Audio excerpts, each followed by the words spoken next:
ময়না আব্বু, কি হয়েছে বলো? আজকে হাটে যাইবা না? না, হাটে যাবো না আজকে। কেন? আজকে টাকা নাই হাটে যাওয়ার। টাকা নাই? না। আমার তো 200 টাকা আছে, নিয়ে যাইও। তোমার তো 200 টাকা আছে, নিয়ে যাবো। হ্যাঁ। তাহলে তোমার তো হাত খালি হয়ে যাবো না। হোগা, আবার গুছামু।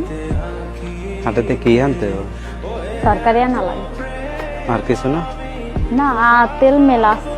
আছে? হ্যাঁ, করে কাঁচামরিচ আর তরকারি। মাছ? মাছ আনা লাগবে না। কেন, মাছ খাইবা না? না, মাছ খাইতাম না।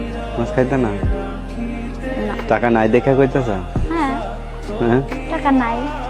নাই খামো না, যখন থাকবো তখন খাবো। তাই? এখানে ডিম আনিও, 2টা। 2টা ডিম আনো? হ্যাঁ। 2টা ডিম পোলা তুমি আমি 3 জনের হয়। ওই যাইব, হুম, ওই যাইব। ভাজ্যা খামো। মাঝখান থেকে কাটটা। হ্যাঁ।